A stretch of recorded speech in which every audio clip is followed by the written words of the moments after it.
पुष्पदंत गुरुवर से मिला है संयम का उपहार। पुष्पदंत गुरुवर से मिला है संयम का उपहार।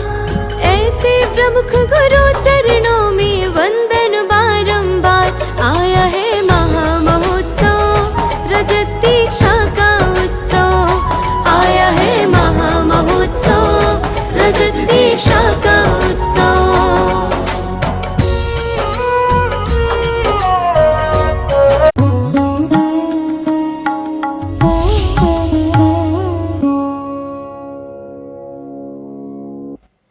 थोड़ी सी चर्चा आपसे करूं। थोड़ी सी चर्चा छह डाला के संबंध में है। छह डाला नहीं, हमारे जीवन के संबंध में है। 13वें नंबर का दोहा चल रहा है। तीन लोक में नाच जो खाए, मिटे न भूख कड़ा ना लाहे। ए दुख बहु सागर लो सहे, कर्म जोग ते नर गति लहे। आप विचार करेंगे तीन लोग का नाच।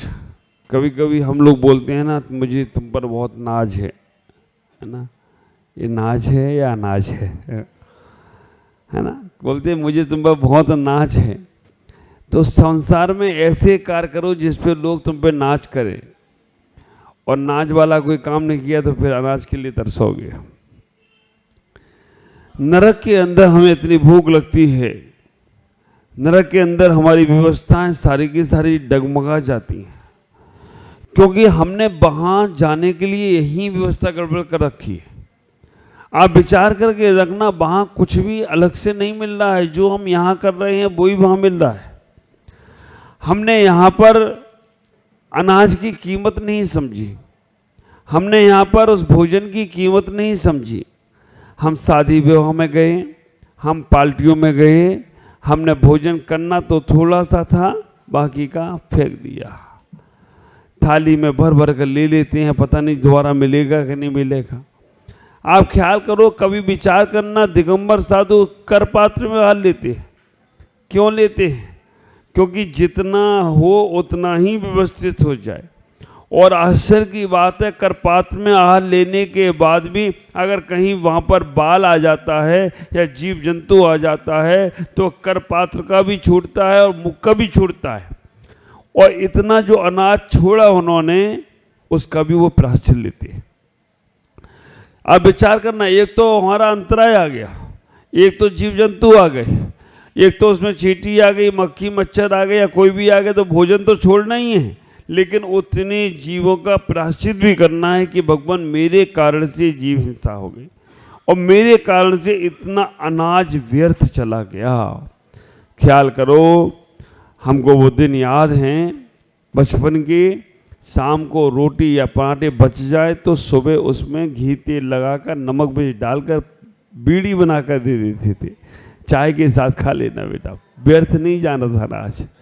और आप लोग शादी विवाह में इतना व्यर्थ करते हो, इतना ज़्यादा अनर्थ करते हो। आप विचार करना, जो यहाँ अनाज का दुरुपयोग करते हैं ना, उनको वहाँ अनाज के लिए तरसना पड़ता है। इतना उनको अनाज के लिए तरसना पड़ता है। और जब भूख तीव्रता से लगती है, जब कुछ भी नहीं मिलता है, तो वहाँ पर खाने के लिए जब दौड़ते हैं तो विषैक्ती मिट्टी मिलती है।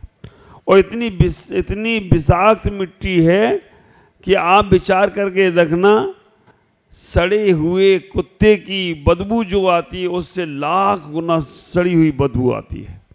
और ऐसी वो मिट्टी खाना पड़ती है, क्योंकि हमने यहाँ पर अनाज का दुरुपयोग किया। यहाँ पर हमने समझने का प्रयास नहीं कि एक दाना, आप विचार करो, कई गुरुकुल ऐसे हैं, हम साधु लोग भी हाथों में जो अन्न आप दे देते हैं, रोटी सब्जी जो भी, तो उस रोटी सब्जी वाले लसे हुए हाथ का भी पानी पी जाते हैं। कई जगह ऐसे गुरुकुल हैं, थाली में भोजन दिया जाता है। कई ऐसे तीर्थों पर स्थान हैं, वो थाली को घोलकर पानी पीते हैं। ख्याल करो कि एक कण का दाना भी हमारा व्यर्थ नहीं जाना चाहिए। हाँ हाँ, बहुत सुंदर बात है, अच्छी बात है। तो थाली धोकर पीने से भी उपवास का फल मिलता है। ये बात क्यों कह गई? क्योंकि अनाज का दुरुपयोग ना हो। तो आप जो लोग सुन रहे हैं, केवल सुनना ही नहीं है, चुनना भी है। सुनना और गुनना तो बहुत बार हो गया, चुनना भी है। अगर आप अपने घर में भी थाली से भोजन कर रहे हैं तो वहाँ पर भी आप अपनी थाली को खुद अपने आप से साफ कर कर उसमें पानी डालकर पीने का प्रयास करो। अटपटा लगेगा नहीं, कभी कभी किसी को थोड़ा सा ऐसा लगता है। मैं आपको एक उदाहरण दूं, मुन्ना भाई, मैं पंजाब भ्रमण में था। पंजाब यात्रा में मेरा भ्रमण हुआ और पंजाब में हर जगह, मतलब जहाँ कोई नहीं जाता है वहाँ प्रमुख सगर जरूर जाता है। तो आप विचार करके रखना, पंजाब में पहला कोई दिगंबर संत था जो पाकिस्तान बॉर्डर तक होके आया, जहाँ स्वर्ण मंदिर अमृतसर तक, और वहाँ पर सब पगड़ी वाले पुलिस वाले और सारे के सारे मेरे साथ। आप विचार करना, उनकी इतनी श्रद्धा, इतनी आस्था कि बाबा के चरणों का पात्र प्रक्षालन हमें पीना है। वहाँ पर तो चरणामृत होता है, भंडारा चलता है, लंगर चलता है। तो मेरा बिहार होके गया, एक जो पुलिस वाले मेरे साथ थे, और जब मेरे चरणों का पात्र प्रक्षालन हुआ तो आगे बाबा ये हमें मिल जाएगा।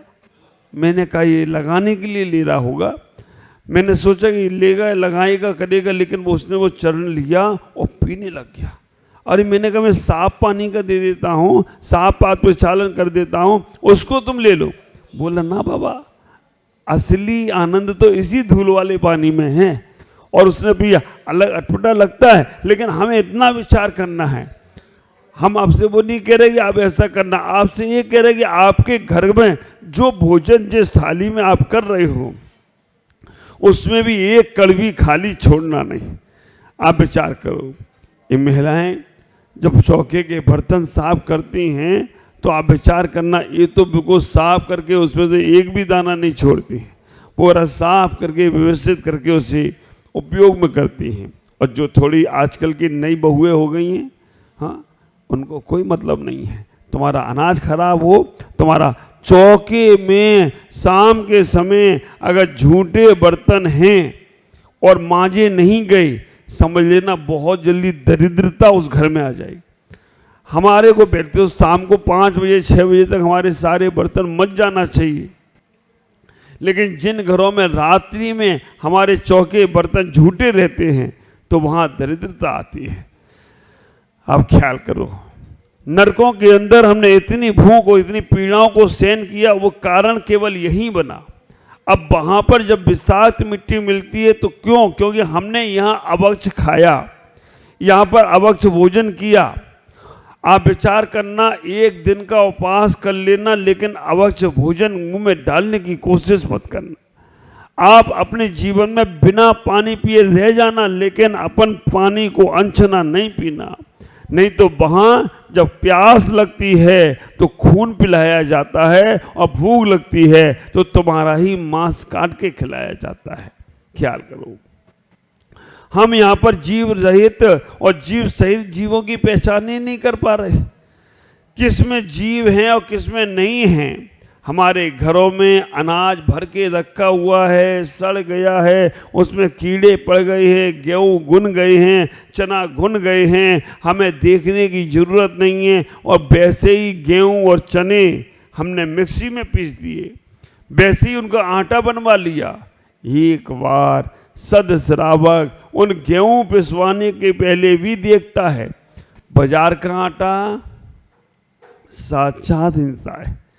बाजार में जो गेहूं और आटा आप देख लेना, मैं देख के आया हूँ, आसाम में कई आटा मिल हैं। हाँ, अब नाम नहीं खोलूंगा नहीं तो तुम पीछे पड़ जाओगे उनकी। इतनी बड़ी बड़ी आटा मिल है, चले जाओ तो इतने छोटे छोटे जीव उड़ते हैं और उसमें से निकलते रहते, टप टप करते रहते हैं। और वो सारे के सारे जाते हैं, मशीन में जाते हैं और सब गुनगुना कर पिसपिसा कर वापस तुम्हारे घर में, तुम्हारी भोजनशाला में और तुम्हारी थालियों में रोटी बनकर आ जाते हैं। हम सद श्रावक हैं, जैन कुल में जन्म लिया है तो हमें गेहूं बाजार से लेकर धुलाना है और सुखाना है और उसके बाद उनको पीसने का भी कार्य आपको ही अपने हिसाब से सामने करना है। तो कम से कम जो अनादि काल के पाप कर्मों का बंध चल रहा है उससे छूटोगे। ख्याल करो, हलवाई का काम है और उसमें चाशनी बना के रख दी और कितनी सारे जीव जंतु उसमें आके मर रहे हैं, हम वैसे ही सुबह से जाकर उनको व्यवस्था बनाते हैं। ख्याल करो, हमारा यहाँ भोजन अच्छा होगा। मैं हमेशा अक्सर एक बात कहता हूँ, खान पान अच्छा है तो खानदान अच्छा होगा, खान पान अच्छा है तो खानदान अच्छा होगा और खानदान अच्छा है तो हमारा हिंदुस्तान भी अच्छा हो जाए तो कोई आश्चर्य की बात नहीं होगी। क्योंकि जहाँ खान पान अच्छा नहीं है वहाँ का आप स्थिति देख सकते हो, ना वहाँ खान पान अच्छा है, ना वहाँ का खानदान अच्छा है और ना वहाँ का तान अच्छा है। तान के पहले तुम लगाते रहना। तो इतना ही विचार करो, हमें अपने जीवन में सबसे पहले अगर इस दोए को अपने जीवन में उतारना है तो अपने जीवन में हमें अपनी भोजन की व्यवस्था अच्छी करना। आहार अच्छा होगा तो विचार अच्छा होगा, विचार अच्छा होगा तो संस्कार अच्छा होगा और संस्कार अच्छा होगा तो हमारा व्यवहार अच्छा होगा और व्यवहार अच्छा होगा तो हमारा निराकार अच्छा हो जाए तो कोई आश्चर्य की बात नहीं है। केवल आहार पर डिपेंड है। अब विचार करो, महाभारत में भीष्म पितामह बाणों की सैया पर लेटे और बाणों की सैया पर लेटे हुए हैं। उस समय वहां पर पांचों पांडव द्रौपदी के साथ पहुंचे। देखो, तातश्री तो पिताश्री तो पितामह उनके भी थे, वो दादा थे उनके। भीष्म पितामह ने संकल्प किया था कि मैं विवाह नहीं करूंगा। गांगे पुत्र प्रतिज्ञा करता है कि अब विवाह नहीं करेंगे, लेकिन पिता तो वो सभी जो दुर्योधन, जो पांडु और धृतराज, उनके ही तो भाई थे। जब वो बाण सैया पे लेटे हैं तो द्रौपदी को, जब द्रौपदी ने प्रणाम किया तो द्रौपदी से उन्होंने कहा, बहू क्षमा कर देना, बड़ी नीति की बातें की, बहू बहुत गलत हुआ तुम्हारे साथ, ऐसा नहीं हो। ये सब महाभारत का प्रसंग है, अपनी जैन महाभारत में नहीं है। बहुत गलत हुआ तुम्हारे साथ, ऐसा नहीं होना चाहिए। भरी सभाओं में बहू की इज्जत उतारना एक कोई नीति और न्याय नहीं है। आप विचार करके रखना। द्रौपदी ने तभी कहा, पितामह इतनी बड़ी बड़ी न्याय की बातें, इतनी बड़ी बड़ी ज्ञान की बातें कर रहे हो, उस वक्त सभा में क्या हुआ था? मुंह लटका कर नीचे बैठे तो जब मेरी बहू की इज्जत उतारी जा रही थी। तब भीष्म पितामह ने कहा, बेटा उस वक्त मेरे रगों में, उस वक्त मेरे शरीर में उन कौरवों का अनाज दौड़ रहा था, उन कौरवों का पानी नमक दौड़ रहा था, उन कौरवों का शरीर भोजन दौड़ रहा था, इसलिए उनका रक्त था। अब वो रक्त बाण लगने से निकल गया तो अब मैं अपने मन की बात कह सकता हूं। आप विचार करना, आप गलत नीति से पैसा कमाकर भोजन करते हैं, गलत चीजों का पैसा का भोजन करते हैं तो ख्याल करना वो गलत चीज में ही मानसिकता जाएगी। एक उदाहरण आपने समझा, सुना होगा। एक छुल्लक जी गए आहार करने के लिए, घर में एक चम्मच चुरा ले आए। 24 घंटे बाद गए वापस करने के लिए। उन्होंने कहा क्या हुआ? पता नहीं। उन्हें कहा मैं आहार कर रहा था, आहार करते समय मेरे मन में विचार आ गया, चम्मच बहुत अच्छी लग रही है, लेके चलूं। ले ली मैंने, तो रख के ले गया। लेकिन अभी कल सुबह में सामाई में बैठे तो चिंतन आया, अरे भाई चोरी का दोष लग रहा है, वापस कराओ। वापस कराए।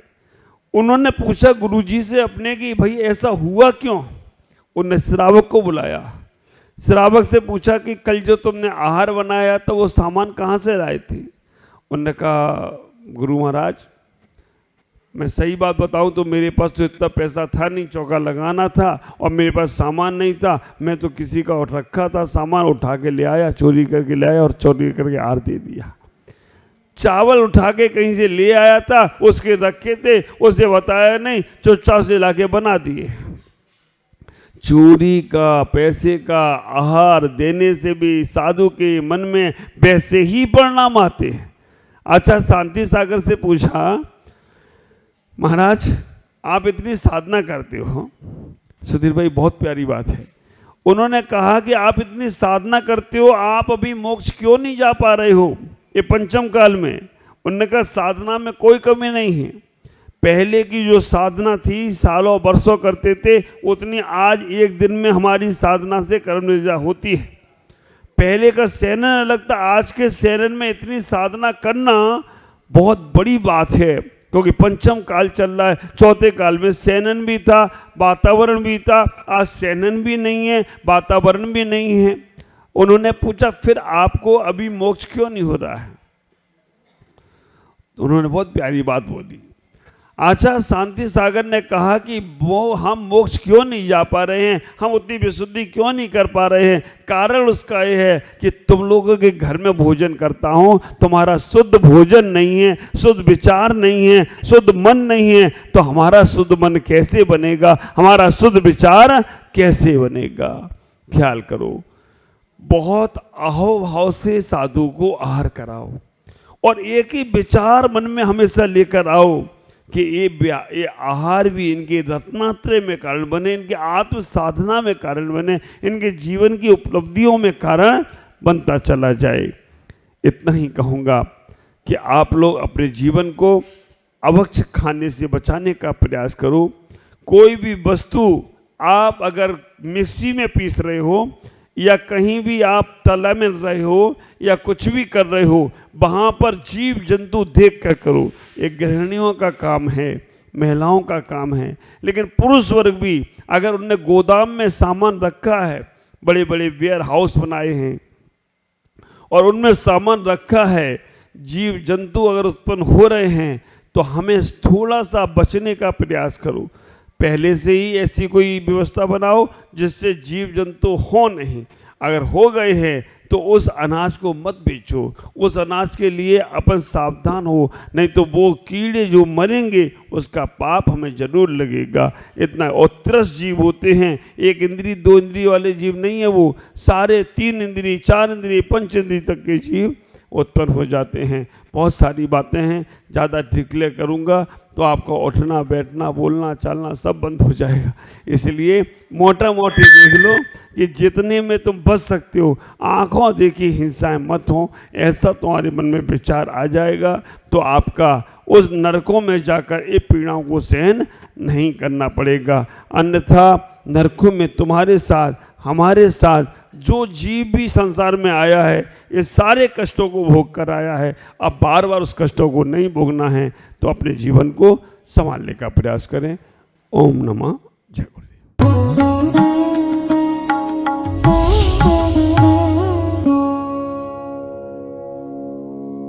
ज्ञान एवं संस्कार का अद्वितीय संगम मुनि प्रमुख सागर जैन पब्लिक स्कूल उत्तर प्रदेश प्रांत के जिला इटावा की पुण्य भूमि कुनेरा में परम पूज्य पुष्पगिरी तीर्थ प्रणेता आचार्य श्री 108 पुष्पदंत सागर जी महाराज के मंगल आशीर्वाद एवं परम पूज्य भारत गौरव आचार्य श्री 108 प्रमुख सागर जी महाराज की पावन प्रेरणा से स्थापित मुनि प्रमुख सागर जैन पब्लिक स्कूल, जहां भावी पीढ़ी को न केवल लौकिक शिक्षा प्रदान की जा रही है बल्कि भारतीय संस्कृति और उत्तम संस्कार भी प्रदान किए जा रहे हैं। यही शिक्षा समाज में जागरूकता, नैतिकता और समता का भाव जागृत कर रही है, तो वहीं ये संस्थान भविष्य का मार्गदर्शक बनकर एक सशक्त समाज के निर्माण में सहायक सिद्ध हो रहा है। इसके अलावा कक्षा 8वीं तक की शिक्षा प्रदान करने वाले इस स्कूल में पूज्य गुरुवर की अनुमति से अब कक्षा 12वीं तक के विद्यार्थी भी लाभान्वित हो सकेंगे। अब ये विद्यालय कक्षा 8वीं से 12वीं तक प्रारंभ होने जा रहा है, अतः निर्माण कार्य के शीघ्र आरंभ हेतु सधर्मी बंधुजन अपना अपना धर्म योगदान देकर इस पुण्य कार्य में सहभागी बने और अनंत कालीन धर्म लाभ अर्जित करें। अधिक जानकारी एवं सहयोग हेतु संपर्क करें क्षुलक श्री परमानंद सागर जी, आनंद बाबा, श्री छवि सेठी, दीमापुर, मोबाइल नंबर 9436003664।